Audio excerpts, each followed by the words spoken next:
Wrong ಆದಂತಹ CM Siddaramaiah police ಅಧಿಕಾರಿಯ ಮೇಲೆ ಕೈ ಎತ್ತುವುದಕ್ಕೆ ಮುಂದಾಗಿದ್ದಾರೆ.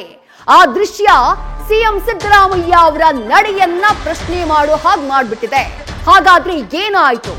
ಸಿಎಂ ಮುಂದೆಯೇ ಬಿಜೆಪಿ ಕಾರ್ಯಕರ್ತರು ಹೈಡ್ರಾಮಾ ಮಾಡ್ತಾರೆ. ಬೆಳಗಾವಿನಲ್ಲಿ ನಡೀತಾ ಇದ್ದಂತಹ ಪ್ರತಿಭಟನಾ ಸಮಾವೇಶದಲ್ಲಿ ವೇದಿಕೆಗೆ ನುಗ್ಗೋಕೆ ಬಂದಂತಹ ಮಹಿಳಾ ಕಾರ್ಯಕರ್ತೆಯರನ್ನ ಪೊಲೀಸರು ವಶಕ್ಕೆ ಪಡೆದು ಕರ್ಕೊಂಡು ಹೋಗುವಂತಹ ಕೆಲಸ ಮಾಡ್ತಾರೆ.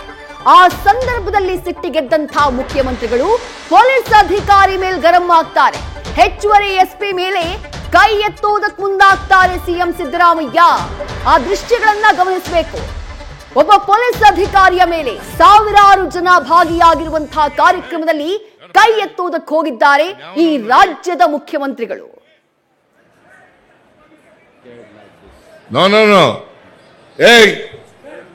ಬರ ಇಲ್ಲಿ ನೀವು ಜೋರಿದ್ದಾನೆ ಕೊಡಬೇಡ್ರಿ.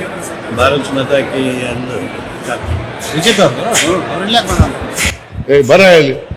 ಯಾವನವನು ಎಸ್ ಪಿ? ಏನ್ ಮಾಡ್ತಾ ಇದ್ದೀರಿ ನೀವು? ಭ್ರಷ್ಟ ಕೇಂದ್ರ ಸರ್ಕಾರಕ್ಕೆ, ಬೇಕಾಗಲ್ಲ ನಿಮ್ಗೆ.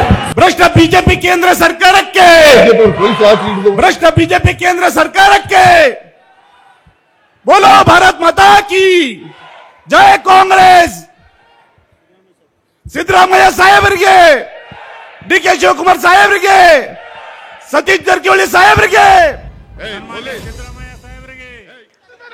ಗಮನಿಸಿದ್ರೆ ದೃಶ್ಯಗಳಲ್ಲಿ ಮುಖ್ಯಮಂತ್ರಿಗಳು ಗರಂ ಆದಂತಹ ಪರಿ ಯಾವ ರೀತಿಯಾಗಿತ್ತು ಅಂತ ಹೇಳಿ. ಅದಕ್ಕೆ ಕಾರಣ ಇದೆ, ಒಪ್ಕೊಳ್ಳೋಣ. ಕಾಂಗ್ರೆಸ್ನವರು ಒಂದು ಪ್ರತಿಭಟನಾ ಸಮಾವೇಶವನ್ನ ಮಾಡ್ತಿರ್ತಾರೆ ಬೆಳಗಾವಿಯಲ್ಲಿ. ಕೇಂದ್ರ ಸರ್ಕಾರದ ಬೆಲೆ ಏರಿಕೆ ನೀತಿಗಳನ್ನ ಖಂಡಿಸಿ ಸಾಕಷ್ಟು ಸಂಖ್ಯೆಯಲ್ಲಿ ಕಾರ್ಯಕರ್ತರು ಭಾಗಿಯಾಗಿರ್ತಾರೆ. ಆ ಸಂದರ್ಭದಲ್ಲಿ ಬಿಜೆಪಿ ಕಾರ್ಯಕರ್ತರು ಕಾರ್ಯಕ್ರಮದ ವೇದಿಕೆಯ ಬಳಿ ನುಗ್ತಾರೆ. ಅವರು ಕಾಂಗ್ರೆಸ್ನ ಬಾವುಟ ಹಿಡ್ಕೊಂಡು ಕಾರ್ಯಕ್ರಮದ ಒಳಗೆ ಬರ್ತಾರಂತೆ, ಆ ಸಮಾವೇಶದ ಒಳಗೆ. ಆ ನಂತರ ರಾಜ್ಯ ಸರ್ಕಾರದ ವಿರುದ್ಧ ಘೋಷಣೆ ಕೂಗೋದಕ್ಕೆ ಶುರು ಮಾಡ್ತಾರೆ. ಕಾಂಗ್ರೆಸ್ನವರ ಕಾರ್ಯಕ್ರಮದಲ್ಲಿ ಬಿಜೆಪಿ ಅವರು ನುಗ್ಗಿ ಈ ರೀತಿ ಮಾಡಿದ್ದು ಸಿಎಂ ಸಿದ್ದರಾಮಯ್ಯ ಅವರ ಆಕ್ರೋಶ ಕಾರಣ ಆಗುತ್ತೆ. ಸಹಜ.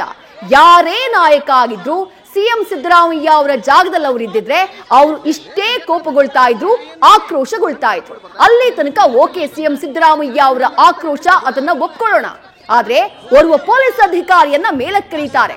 ಹೌದು, ಭದ್ರತೆಯನ್ನ ನೋಡ್ಕೋಬೇಕಾಗಿದ್ದು ಪೊಲೀಸರ ಕರ್ತವ್ಯ ಆಗಿತ್ತು. ಬೇರೆ ಯಾರೋ ನುಗ್ಗದೇ ಇರೋ ರೀತಿ ನೋಡ್ಕೋಬೇಕಾಗಿದ್ದು ಪೊಲೀಸರ ಕರ್ತವ್ಯ. ಹೌದು, ಅದನ್ನ ಒಪ್ಕೋಬೇಕು. ಆದ್ರೆ ಆ ನಂತರದಲ್ಲಿ ಪೊಲೀಸ್ ಅಧಿಕಾರಿ ಅಡಿಷನಲ್ ಎಸ್ಪಿ ಅವರನ್ನ ಮೇಲಕ್ಕೆ ಕರೆಸಿಕೊಂಡಂತಹ ಮುಖ್ಯಮಂತ್ರಿ ಸಿದ್ದರಾಮಯ್ಯ ಅವರು ಮಾಡಿದ್ದೇನು ಬಹಳ ಸ್ಪಷ್ಟವಾಗಿ ಆ ದೃಶ್ಯಗಳಲ್ಲಿ ಗೊತ್ತಾಗುತ್ತೆ. ಬಂದವರೇ ಆ ಎಸ್ಪಿ ಮೇಲ್ ಬರ್ತಾ ಇದ್ದ ಹಾಗೆ, ಅಡಿಷನಲ್ ಎಸ್ಪಿ ಸ್ಟೇಜಿಗೆ ಬರ್ತಾ ಇದ್ದ ಹಾಗೆ ಸಿಎಂ ಸಿದ್ದರಾಮಯ್ಯ ಅವರ ಕೋಪ ನೆತ್ತಿಗೇರ್ಬಿಡುತ್ತೆ. ಹೊಡೆಯೋ ರೀತಿ ಕೈ ಎತ್ತಿ ಬಿಡ್ತಾರೆ. ಅದು ಹೆಂಗೆ ಹೊಡೆಯೋ ರೀತಿ ಕೈ ಎತ್ತಾರೆ ಅಂದ್ರೆ, ಭಯಗೊಂಡಂತಹ ಅಡಿಷನಲ್ ಎಸ್ಪಿ ಒಂದು ಹೆಜ್ಜೆ ಹಿಂದಕ್ಕೆ ಹೋಗ್ತಾರೆ. ಬಹಳ ಕ್ಲಿಯರ್ ಕಟ್ ಆಗಿ ದೃಶ್ಯದಲ್ಲಿ ನಾವು ಅದನ್ನ ಗಮನಿಸಬಹುದು. ಒಬ್ಬ ಅಡಿಷನಲ್ ಎಸ್ಪಿಗೆ ಕೈ ಎತ್ತೋಕ್ ಹೋಗ್ತಾರೆ ಈ ರಾಜ್ಯದ ಮುಖ್ಯಮಂತ್ರಿಗಳು. ಬಹಳ ಕ್ಲಿಯರ್ ಆಗಿ ಕಾಣಿಸುತ್ತೆ. ಗೊತ್ತಾಗಲ್ವಾ ನಿಮ್ಗೆ ಅಂತ ಹೇಳಿ ಬೈಯೋದಕ್ಕೆ ಶುರು ಮಾಡ್ತಾರೆ. ಆಗ ಅಕ್ಕಪಕ್ಕದಲ್ಲೇ ಇದ್ದಂಥ ಸಚಿವ ಎಂಬಿ ಪಾಟೀಲ್ ಹಾಗೆ ಕಾಂಗ್ರೆಸ್ನ ಹೈಕಮಾಂಡ್ ನಾಯಕ ರಣದೀಪ್ ಸಿಂಗ್ ಸುರ್ಜೇವಾಲಾ ಅವರಿಬ್ರು ಅಲರ್ಟ್ ಆಗ್ತಾರೆ. ಮೊದಲು ರಣದೀಪ್ ಸಿಂಗ್ ಸುರ್ಜೇವಾಲಾ ಅವರು ಏನ್ ಮಾಡ್ತಾರೆ ಅಂತ ಗಮನಿಸ್ಬೇಕು ನೀವು. ಎಲ್ಲಿ ಸಿಎಂ ಸಿದ್ದರಾಮಯ್ಯ ಅವರು ಕೋಪದ ಬರದಲ್ಲಿ ಯಾವ್ದ್ಯಾವ್ದೋ ಪದ ಬಳಕೆ ಮಾಡ್ಬಿಡ್ತಾರೋ ಏನೋ ಅಂತ ಹೇಳಿ ಫಸ್ಟ್ ಮೈಕ್ ಆಫ್ ಮಾಡ್ತಾರೆ ರಣದೀಪ್ ಸಿಂಗ್ ಸುರ್ಜೇವಾಲಾ. ಅದಾದ ಬಳಿಕ ಎಂಬಿ ಪಾಟೀಲ್ರು ಬಂದು ಸಿಎಂ ಸಿದ್ದರಾಮಯ್ಯ ಅವರ ಕಿವಿನಲ್ಲಿ ಏನೋ ಹೇಳ್ತಾರೆ. ಅದಾದ ಬಳಿಕ ಸಿಎಂ ಸಿದ್ದರಾಮಯ್ಯ ತಣ್ಣಗಾಗೋದು.